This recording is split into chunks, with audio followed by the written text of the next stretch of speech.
En las penumbras de la historia oficial, donde la luz de las velas titila sobre pergaminos antiguos y el eco de secretos prohibidos aún resuena en las criptas olvidadas.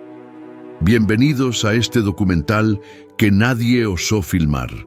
Esta noche descendemos a las profundidades de un misterio que la Iglesia ha intentado enterrar durante 2 milenios. No es la historia que os contaron en los bancos de madera de las catedrales.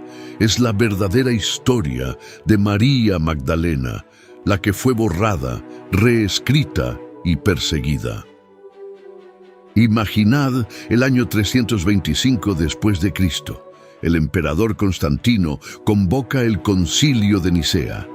La Biblia, ese libro que hoy sostenemos como palabra divina, no era entonces un texto fijo. Era un rompecabezas de evangelios, cartas y relatos gnósticos que circulaban en secreto entre los primeros cristianos. Cientos de escritos fueron examinados, editados, y muchos condenados al fuego. ¿Por qué? Porque entre ellos había voces que amenazaban el poder que se estaba construyendo, una jerarquía masculina, un dogma sin fisuras. Los colonizadores espirituales, los romanos, convertidos en guardianes de la nueva fe, reescribieron partes enteras a su conveniencia. Lo que no encajaba desapareció, y en el centro de ese silencio estaba ella, María Magdalena. No la prostituta arrepentida que pintaron los pintores renacentistas. Esa imagen fue una invención posterior, un borrado deliberado. En los evangelios canónicos que sobrevivieron, Lucas, Marcos, Juan, ella es la primera en ver al Cristo resucitado, la que ungió sus pies con perfume, la que nunca lo abandonó en la cruz. Pero los textos gnósticos, esos que la Iglesia tachó de herejía, cuentan otra verdad. En el Evangelio de María, ella es la discípula favorita, la que recibe revelaciones directas del Maestro. En el Evangelio de Felipe se la llama compañera y se describe cómo Jesús la besaba en la boca. No era solo una seguidora, era su igual, su pareja, su esposa en el sentido más sagrado y carnal. Y aquí entra el mayor secreto. Cuando Jesús fue crucificado en el Gólgota, María Magdalena no estaba vacía de esperanza, estaba embarazada. Llevaba en su vientre la sangre real, el linaje divino. El Santo Grial no era una copa de oro que recogía sangre derramada en una última cena. El Santo Grial era su vientre, sangreal, sangre real, el cáliz vivo, el útero sagrado que guardaba el linaje de David y de Jesús, la unión del divino masculino y femenino. Los textos medievales franceses y las tradiciones orales provenzales lo insinúan. María, huyendo de la persecución romana y de los celos de los discípulos, no viajó sola. La acompañaron José de Arimatea, Lázaro, Marta, Maximino y un pequeño grupo de fieles. En una barca sin timón ni velas, un milagro narrado en la leyenda de las Santas Marías, cruzaron el Mediterráneo. Llegaron a las costas de la Galia, lo que hoy es el sur de Francia, específicamente a Saintes-Maries-de-la-Mer, en la Camarga. Allí, en el año 42 aproximadamente, según las crónicas locales, María dio a luz a una hija. Algunos la llaman Sara, Sara la Cali, la Sara egipcia cuya tumba aún se venera en una cripta oscura de esa misma iglesia. Sara, negra como la tierra fértil, símbolo del linaje oculto. De esa sangre brotó el linaje de la rosa y el dragón. La rosa, el femenino sagrado, la sabiduría oculta, el secreto del matrimonio sagrado entre hombre y mujer, la unión mística que los gnósticos llamaban Syzygy. El dragón, la sangre antigua de reyes, de soberanos que no gobernaban por espada sino por derecho divino, por la chispa de lo eterno. Este linaje se entretejió con las tribus francas, dio origen a la dinastía merovingia, esos reyes de larga cabellera, considerados casi divinos, descendientes de un monstruo marino llamado Meroveo, pero en realidad, según las leyendas, de la sangre magdaleniana. reyes como Clodoveo, Dagoberto, que gobernaron Francia con un aura de santidad que la Iglesia romana temió siempre, porque un heredero vivo de Jesús habría hecho innecesaria la sucesión apostólica de Pedro. Habría convertido al papado en una farsa. Pero el poder no tolera rivales. La persecución comenzó en serio en el siglo XIII. En el Languedoc, los cátaros o albigenses guardaban el conocimiento del Grial. Eran dualistas, creían en un dios de luz y un dios de materia, y veneraban el femenino sagrado. Predicaban la igualdad entre hombres y mujeres, rechazaban la jerarquía romana. Decían que el verdadero tesoro no estaba en Roma, sino en el vientre de María.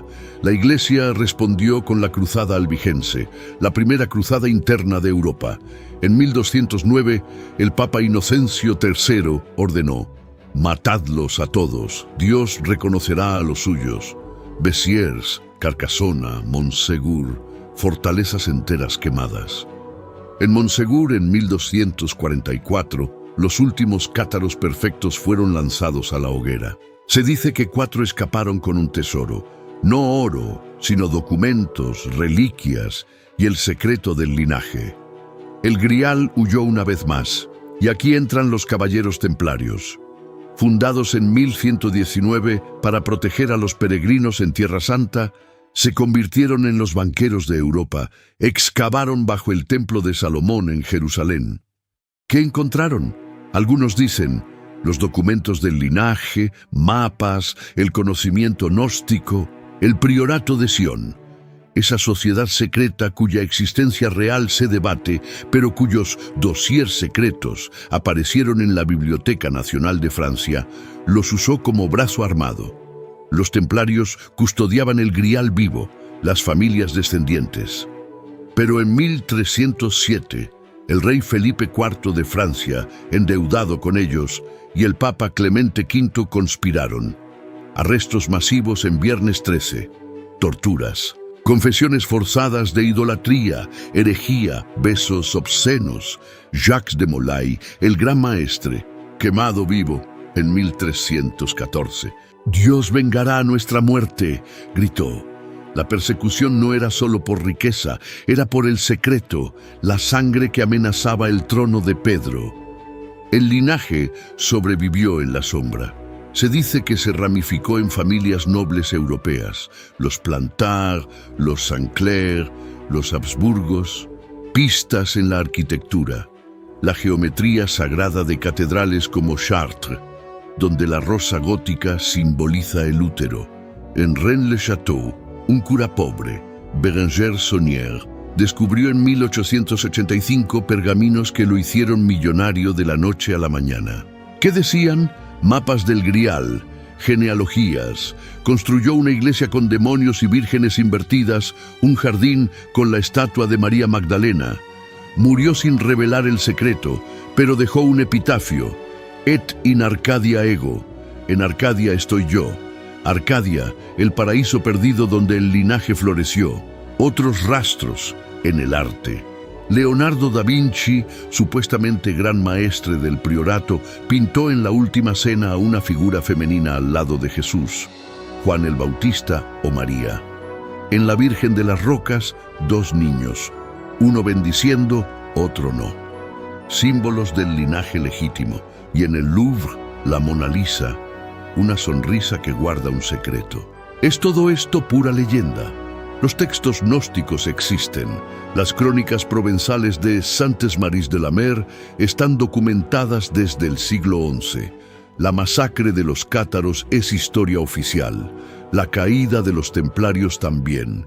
El priorato de Sion puede ser un montaje del siglo XX, pero sus mitos se basan en tradiciones orales milenarias. La Iglesia editó la Biblia no solo en Nicea, donde se discutió la divinidad de Jesús, no el canon directamente, sino en siglos de copistas y concilios posteriores. Lo que no encajaba con el dogma del celibato, la superioridad masculina y el control absoluto, desapareció. Imaginad ahora, ¿Y si la sangre del Mesías aún corre por venas modernas? ¿Y si el verdadero santo grial late en un corazón humano, no en una copa polvorienta? El linaje de la rosa y el dragón no se extinguió. Se escondió en los genes, en los símbolos, en los susurros de las brujas, los herejes y los visionarios.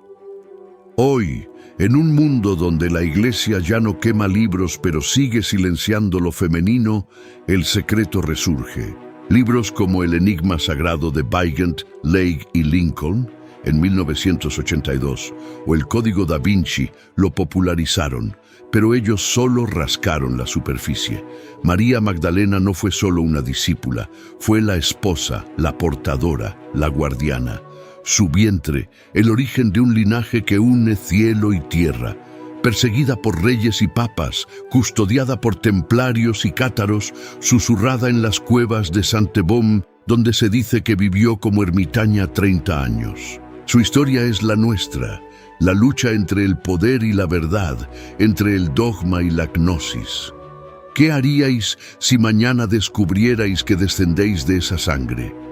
¿Cambiaría vuestra fe o la liberaría? El grial nunca dejó de latir. Solo esperó a que alguien lo recordara. El velo apenas se ha rasgado.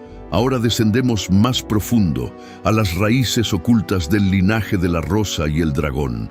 Desenterramos los misterios que yacen bajo las catedrales, bajo las ruinas de Montsegur, bajo los sellos de los templarios y los susurros de los cátaros. Porque esta sangre no es solo un relato de reyes olvidados, es un código vivo, un fuego primordial que la Iglesia intentó apagar, pero que nunca se extinguió. Escuchen, sientan, porque si esta sangre corre por vuestras venas, algo en vosotros ya lo sabe. Tener sangre del linaje de la rosa y el dragón no es ser especial por derecho de nacimiento. Es portar un fuego interior que la Iglesia y los poderes temen. La gnosis directa, el conocimiento sin intermediarios, significa que en vuestro ADN o en vuestra memoria akáshica, como dicen las tradiciones esotéricas, laten códigos antiguos, la capacidad de unir opuestos, de sanar con el toque del corazón, de ver más allá de las ilusiones del mundo material. La rosa os susurra compasión infinita, amor que trasciende el dogma, la apertura del útero sagrado de la creación. El dragón os enciende con soberanía, no sometimiento, sino el fuego de la transformación, la serpiente kundalini que asciende, el poder de desafiar imperios con verdad. Muchos que despiertan a este linaje sienten llamados inexplicables. Sueños con rosas sangrantes, visiones de dragones guardianes, una atracción visceral por los evangelios gnósticos, por las cuevas de Saint-Baume, donde Magdalena vivió como ermitaña. Sienten una certeza visceral, un ya lo sabía, que no se explica con lógica. No es orgullo, es responsabilidad. Custodiar el equilibrio entre masculino y femenino, entre poder y amor, en un mundo que aún los separa. En las tradiciones de las sacerdotisas del dragón, herederas lemurianas que Magdalena encarnó, este linaje se activa cuando reconoces el fuego en tu sangre. No necesitas un trono, solo recordar, porque la persecución continúa, no con hogueras, sino con distracciones modernas. Pero el linaje sobrevive en los que despiertan. Artistas, sanadores, visionarios que pintan rosas con dragones, que construyen templos invisibles en sus corazones. El linaje de la rosa y el dragón no se extinguió en las cruzadas. Vive en las grietas de la historia, en los símbolos que aún decoran vuestras catedrales, en la sangre que late en familias que nunca supieron su origen. María Magdalena no trajo solo una hija, trajo un legado. El recordatorio de que lo divino es humano, que el grial late en cada útero, en cada corazón despierto. Si sentís el tirón, es ella. Es el dragón y la rosa llamándoos a casa. Este capítulo del linaje ha desenterrado misterios que cambian todo. Y si el verdadero poder no está en coronas, sino en la sangre que os corre por las venas. Y si el despertar ya comenzó en vosotros, el documental continúa. El grial aún late. Decidme si queréis el siguiente velo, los símbolos en el arte renacentista, las conexiones con Lemuria, o cómo activar este linaje en la vida moderna. La búsqueda es eterna y el fuego nunca se apaga. Soy Mystic Rose, y si llegaste hasta aquí no es casualidad. La verdadera pregunta es: ¿estás listo para cruzar el umbral hacia lo que nos han ocultado?